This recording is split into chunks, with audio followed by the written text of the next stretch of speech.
Շնորհակալ եմ։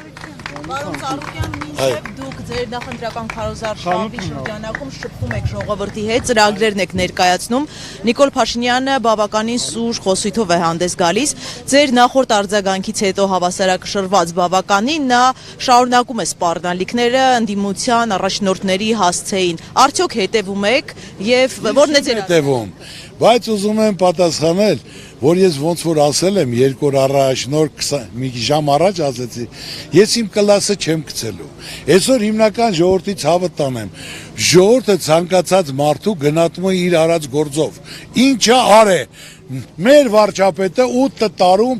ինչա արել։ Թող ասի ինչ արել, ես կարամ ասեմ ես ինչ եմ արել։ Ես 2005 թվականից վերցնելով սպորտի ոլորտը, գումարներ դնելով, ծախսելով օլիմպիական կոմիտեն բյուջե չունի։ Իմ անձնականները դրել եմ, կայացել եմ, զարգացել եմ, դպրոց եմ կառուցել, թոշակներ եմ նշանակել, գույք եմ առել, գնացածներին հետ եմ բերել եւ այսօր տարեկան 800-ից 1000 մեդալ Եվրոպա, աշխարհ եւ օլիմպիական խաղեր, որից 25%-ը ոսկի է։ Դա իմ ազգին ճանաչում է տալի։ Դրոշն է բարձրացնում, հիմն է հնչեցնում եւ կարամ բոլորիդ ասեմ 2015 թվականին, որ աշխարհի օլիմպիական կոմիտեի նախագահ Տոմաս Բախը եւ Եվրոպայի օլիմպիական կոմիտեի նախագահ Պատրիկ Հեկեն իմ մոտ հույր էին եկել եւ ինձ դիմելով, որ ես օլիմպիական ընտանիքի անդամ եմ, կազմակերպենք պատերազմի ժամանակ Բաքվում կայանում էր Եվրոպայի օլիմպիական խաղեր առաջին, որ մեր պատվի խնդիրն է միայն դու կազմակերպես, որ մարդ ուղարկենք։ Ասի ինչ երեխա ուղարկեմ, իմ երեխաներն են, եթե դուք խոսք եք տալի, երաշխավորած, որ թուղթ ես գրում Տոմաս Բախին, որ գան մի հատ մաս չի պակասելու,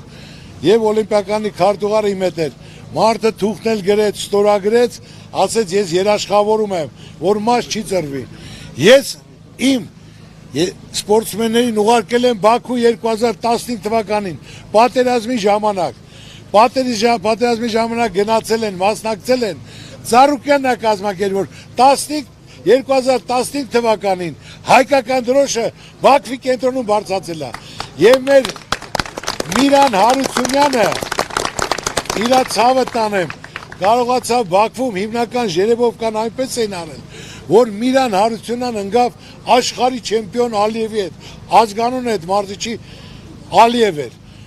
ու հիմնականում մեր մարզիկը կարողացավ իրան հաղթել, որ այդ ստադիոնում դալիճում ճաշ չէր դզում, որ կարողացավ ազգի պատիվը բարձր պահել եւ Բաքվում դրոշը բարձրացնել։ Իսկ պարոն Փաշինյանի օրոք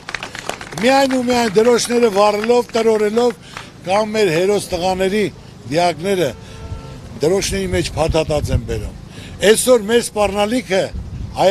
Հայաստանի հիմնական Ալիևն ու Նիկոլ Փաշինյանը, թող այդքան բան ինքը լավ լսի, անտեղի չներվայնանա։